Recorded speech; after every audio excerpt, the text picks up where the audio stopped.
Assalamualaikum warahmatullahi wabarakatuh.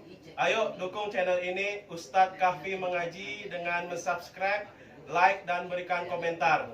Semoga bermanfaat dan semoga barokah. Amin ya rabbal alamin. Assalamualaikum warahmatullahi wabarakatuh. Alhamdulillahilladzi unzila fihi al-Qur'an hudan linnasi wa bayyinatin minal huda wal furqan. Asyhadu an la ilaha illallah wahdahu la syarikalah al-malikul haqqul anam wa asyhadu anna Muhammadan abduhu wa rasuluh an-nabiyyu akhiruz zaman. Allahumma salli wa sallim ala sayyidina wa maulana Muhammadin wa ala alihi wa ashabihi wa man tabi'ahum bi ihsanin ila yaumil. Rabbi syrah li sadri wa yassir li amri wahlul 'uqdatam min lisani yafqahu qawli. Allahumma akrimna binuril fahmi wa akhrijna min zulumatil wahmi waftah lana abwaaba rahmataka wansur alaina hikmataka ya dzal jalali wal ikram. Shadaqallahul azim wa shadaqa rasuluhul karim wa nahnu ala dzalika minasy syahidin, amma ba'du. Hadratal muhtaramun, bapak-bapak jamaah yang dirahmati oleh Allah Subhanahu wa taala. Pertama dan yang paling utama, terlebih dahulu marilah kita bersama-sama memanjatkan puji syukur kita kehadirat Allah Subhanahu wa taala dengan mengucapkan alhamdulillahirabbil alamin atas nikmat yang diberikan oleh Allah Subhanahu wa taala kepada kita. Baik itu nikmat iman, nikmat Islam, dan terutama nikmat kesehatan yang sampai saat ini, sampai malam ini masih bisa kita rasakan bersama, sehingga kita dalam keadaan sehat walafiat hadir di Pondok Pesantren Thoriqul Ilmi ini guna untuk melaksanakan peringatan nuzulul Quran. Mudah-mudahan dengan mensyukuri atas nikmat yang diberikan oleh Allah, semoga Allah senantiasa menambah nikmat-nikmatnya kepada kita semua. Amin ya rabbal alamin. Salawat beserta salam dengan ucapan Allahumma sholli ala sayyidina Muhammad wa ala ali sayyidina Muhammad. Pusan-pusannya kita ucapkan dan kita sanjungkan keharibaan junjungan kita Nabi Muhammad sallallahu alaihi wasallam. Semoga dengan barokahnya kita berselawat kepada beliau, kelak di yaumil mahsyar nanti kita semua yang hadir di majelis ini semoga mendapatkan syafaatnya ataupun pertolongannya. Amin ya rabbal alamin. Bapak-bapak jamaah yang dirahmati oleh Allah Subhanahu wa taala, di dalam peringatan nuzulul Quran ini saya tidak menyampaikan panjang lebar. Namun ada satu hal yang penting yang ini insya Allah akan membantu memotivasi untuk diri kita semuanya. Karena kalau kita berbicara tentang nuzulul Quran, itu hampir di mana-mana. Bukan hanya di masjid saja. Di mushola, di pondok pesantren, di majelis-majelis taklim, itu sudah disampaikan. Namun kita berharap peringatan-peringatan nuzulul Quran yang kita adakan, yang kita laksanakan setiap malam tanggal 17 Ramadan. Ini hendaknya jangan hanya sekedar seremoni saja. Jangan hanya sekedar sebagai kegiatan rutinitas saja. Atau jangan hanya sekedar menjadi kegiatan PHBI atau hari-hari besar saja, jangan. Namun kita harus mampu berusaha meningkatkan di dalam diri kita untuk bagaimana kita peduli dengan adanya Al-Quran. Untuk bagaimana bisa menggugah hati kita agar supaya simpati dengan adanya Al-Quran. Kita tahu semua bahwa Al-Quran ini sebagai landasan umat Islam. Kita tahu semua bahwa Al-Quran ini sebagai dasar hukum di dalam agama Islam. Kita tahu semua bahwa Al-Quran ini sebagai pedoman hidup kita. Dan kita juga tahu bahwa Al-Quran itu hudal linnas wa bayyinatin minal huda wal furqan. Sebagai petunjuk terhadap manusia yang menunjukkan mana yang hak, mana yang batil. Bedanya mana salah, mana benar. Kita tahu semua itu. Namun ironisnya di masyarakat, di akhir-akhir zaman, itu banyak umat yang tidak tahu tentang Al-Quran. Bahkan ironisnya banyak di antara kita yang tidak bisa membaca Al-Quran. Nah, karena itu bapak-bapak yang dirahmati Allah Subhanahu wa taala, saya akan mencoba memberikan judul di dalam peringatan Nuzul Quran ini dengan tema ataupun judul pahala dan dosa membaca Al-Quran. Itu temanya ataupun judulnya pahala dan dosa membaca Al-Quran. Jamaah yang dirahmati Allah Subhanahu wa taala. Saya yakin kita semua tahu bahwa membaca Al-Quran itu mendapatkan pahala yang sangat luar biasa.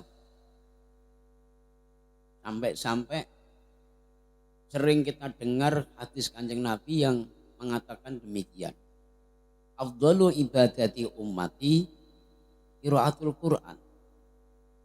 Utama-utamanya ibadahnya umatku itu adalah membaca Al-Quran. Membaca berjanji, membaca manaqib, membaca apa saja, itu tidak ada yang lebih utama. Yang lebih utama itu adalah membaca Al-Quran. Namun bapak-bapak yang dirahmati Allah Subhanahu wa taala, Al-Quran yang kita baca itu belum tentu mendapatkan pahala. Tapi justru malah sebaliknya akan mendapatkan dosa. Kita ambil contoh satu saja, ketika Al-Quran yang kita baca itu mendapatkan pahala. Menyontohkan dari hadis Kanjeng Nabi Muhammad SAW, beliau bersabda demikian.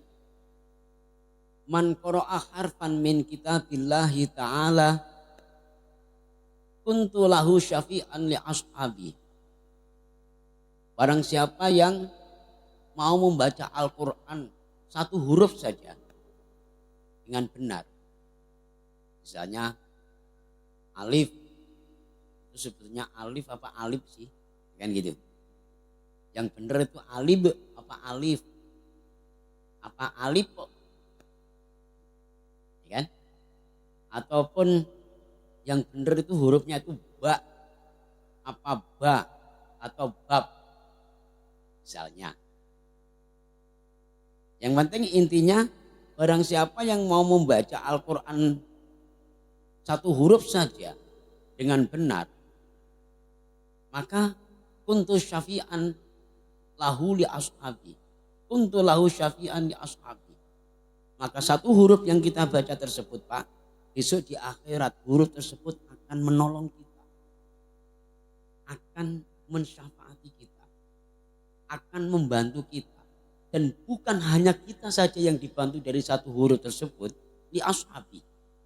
Bahkan juga terhadap kawan-kawan kita, keluarga kita, saudara kita terutama. Ini kalau Al-Quran kita baca dengan benar. Sangat luar biasa, Pak. Sangat luar biasa. Kemudian sebaliknya, kalau kita baca Al-Quran satu huruf saja kita baca dengan salah, apa yang akan terjadi? Sebagaimana hadis Kanjeng Nabi Muhammad SAW, beliau juga bersabda demikian. Rubba qori'in minal Qur'ani wal Qur'anu yal'anuhu. Banyak di antara orang-orang besok yang senang dan gemar membaca Al-Quran, senang sekali. Bahkan tiap tahun selalu membaca Al-Quran terus di bulan Ramadan. Walaupun toh kadang di luar bulan suci Ramadan nggak baca, ya kan Pak? Harusnya hanya di bulan Ramadan saja. Masih mending daripada tidak, ya kan? Ngajinya nanti kalau pas Ramadan sajalah. Kalau nggak Ramadan nggak usah ngaji. Jadi 11 bulan kita fokus nyari duit sajalah. Walaupun tahu demikian, tapi masih mending daripada tidak. Dikatakan Kanjeng Nabi, di akhir zaman besok banyak di antara umatku yang gemar membaca Al-Quran. Suka membaca Al-Quran. Akan tetapi Al-Quran yang dibaca tersebut, ada beberapa huruf, ada beberapa kalimat, ada beberapa ayat, beberapa surat. Itu tidak mau mensyafaatinya. Tidak mau menolongnya dari kesusahan-kesusahannya ketika nanti di akhirat. Tapi justru sebaliknya, Al-Quran yang dibaca tersebut akan melaknatinya. Ini bapak-bapak yang dirahmati Allah Subhanahu wa taala, tadi yang saya maksud peringatan-peringatan nuzul Quran di mana saja, Mbok. Jangan sampai hanya sekedar seremonial saja. Tapi bagaimana kita bisa mampu menggugah di dalam hati kita untuk bisa belajar Al-Quran. Kita tahu bahwa mencari ilmu itu hukumnya wajib. Faridotun ala kulli muslimin wa muslimatin. Kata Kanjeng Nabi, diwajibkan untuk kita semua muslim laki-laki, muslim perempuan untuk mencari ilmu. Dan batas-batas mencari ilmu itu kata Kanjeng Nabi minal mahdi ilal lahdi. Ibarat mulai kita turun dari ayunan sampai mau masuk ke liang lahat. Sehingga hal ini di hadapan atau umat-umat di zaman sekarang ini lupa dengan hadis ini. Sehingga yang ngaji Al-Quran itu cuma anak-anak saja. Itu pun anak-anak dari PAUD ataupun dari TK sampai SMP. Paling tinggi itu sampai SMA. Kalau sudah SMA itu aja bisa dihitung jari. Ya kan Pak? Tadarus juga demikian di musola, di masjid. Yang ramai tadarusan itu juga anak-anak. Ibu-ibunya enggak ada, bapak-bapaknya apalagi. Karena sibuk mikir nyari duit. Nah, ini loh bapak-bapak yang dirahmati Allah Subhanahu wa taala. Kenapa Al-Quran tidak mampu mensyafaatinya atau tidak mau menolongnya? Karena banyak bacaan-bacaan yang salah, tidak sesuai dengan koridor tajwid, tidak sesuai dengan ketentuan-ketentuan atau aturan-aturan ilmu tajwid. Bacanya ngawur. Contoh. Bismillahirrahmanirrahim. Qul huwallahu ahad. Allahu somad.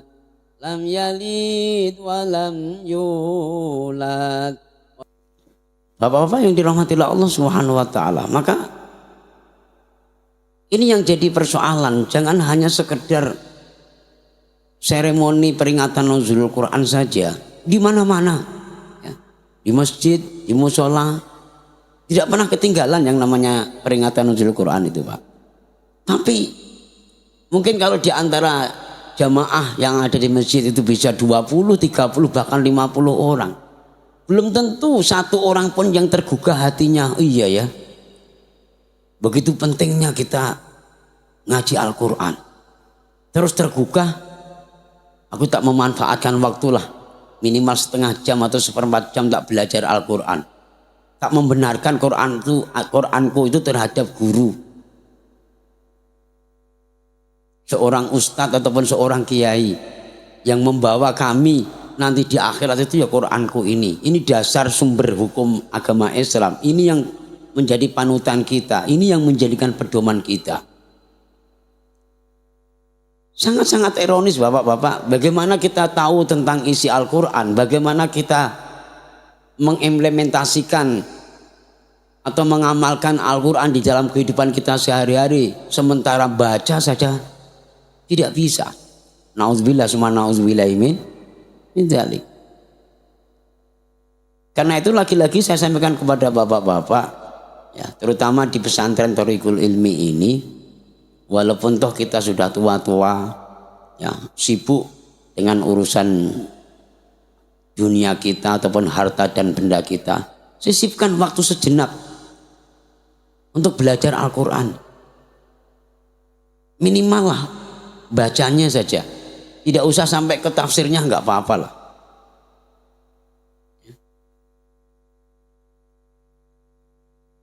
Yang kita khawatirkan kalau kita tidak belajar Al-Quran, terus kita tidak tahu membaca Al-Quran, nggak ngerti isi Al-Quran, hidup kita akan tersesat, Pak. Karena Quran itu sebagai petunjuk kita. Kalau kita memegang Al-Quran, maka kita kemana saja akan dituntun oleh Al-Quran. Oh ini salah, oh ini nggak benar, oh ini batil, dan seterusnya. Tapi kalau kita hanya berpangku tangan saja, sudah tahu tapi tidak mencari, sudah tidak tahu tapi tidak mau mencari tahu, nggak ngerti Al-Quran, tidak mau mencari ngerti supaya ngerti Al-Quran. Yang dikhawatirkan kehidupan kita ataupun ibadah kita ataupun amalan kita itu akan tersesat.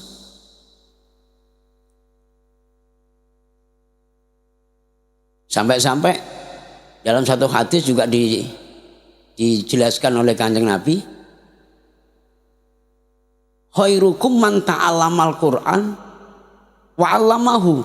Sebaik-baik di antara kalian itu adalah orang yang mau belajar Al-Quran dan mengajarkan Al-Quran atau mengamalkan Al-Quran. Jadi sebaik apapun kita, kalau kita tidak mau belajar Al-Quran, yang ngerti Al-Quran tidak mau mengamalkan Al-Qurannya, tidak mau menular-nularkan kepada yang lainnya, itu termasuk kata Kanjeng Nabi seburuk-buruk orang. Maka kalau kita berusaha untuk bagaimana sebagai manusia yang baik, umat yang baik, maka kita harus belajar Al-Quran. Ini sebagai pedoman kita. Jangan hanya sekedar kita bangga punya kitab suci, punya pedoman hidup, tapi nggak pernah kita sentuh.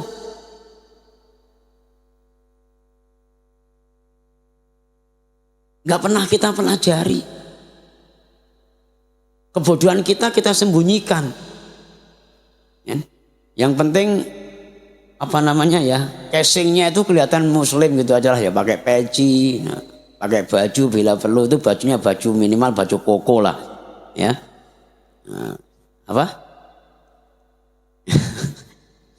Terus ditambah lagi pakai jubah atau mungkin pakai sorban biar kelihatannya itu macam orang alim lah. Tapi ternyata begitu ditelusuri sampai sedalam-dalamnya, itu Quran saja nggak ngerti, Pak, nggak pinter. Ini bapak-bapak yang dirahmati Allah Subhanahu Wa Taala yang jadi keprihatinan kita. Karena itu sekali lagi saya sampaikan, terutama santri-santri, bapak-bapak yang di pondok pesantren Thoriqul Ilmi ini, kita dengan peringatan nuzul Quran ini kita semangat, ya, semangat untuk belajar Al-Quran. Apapun kesibukan kita, apapun persoalan kita harus berusaha meluangkan waktu untuk belajar Al-Quran. Tidak peduli itu yang jauh, itu yang dekat. Jauh akan bisa dekat dan dekat bisa juga jauh. Itu tergantung niat kita. Innamal a'malu binniyah wa innamal likulli imri'in ma nawa. Semua tergantung niat kita. Ya. Sejauh apapun kalau niat kita kencang, kuat, itu mesti ada jalan keluarnya. Jauh-jauh sampai ke Makkatul Mukarramah membuang biaya banyak-banyak, tapi niat kita kenceng, bisa juga kok. Walaupun sekarang berapa naik haji? Wah, mau puluhan juta ya kan? 80 atau berapa. Tapi walaupun kita dekat, kalau niat kita tidak kenceng, nggak bisa ngaji Al-Quran, Pak. Udah nggak bisa, dibungkus rasa malu. Bukan malu nggak bisa ngaji Al-Quran, tapi malah mau belajar Al-Quran. Orang mau belajar kok malu tuh bagaimana? Kalau malu ya sampai kiamat orang satu hari pun juga nggak bisa. Betul nggak Pak? Nah ini sekali lagi saya mendobrak hati bapak-bapak semua. Jangan hanya sekedar seremoni saja untuk peringatan nuzul Quran, tapi yang paling terpenting adalah bagaimana hati kita bergerak untuk mahabbah dengan adanya Al-Quran, untuk menyintai Al-Quran, dan jangan bosan-bosan belajar dan belajar Al-Quran. Mudah-mudahan ada manfaatnya dan ada barokahnya dan kita bisa mengambil hikmahnya. Amin ya rabbal alamin. Demikian yang bisa kita sampaikan. Terima kasih atas segala perhatiannya. Mohon maaf atas segala kekhilafan. Kita akhiri dengan ucapan wal afu minkum. Assalamualaikum warahmatullahi wabarakatuh.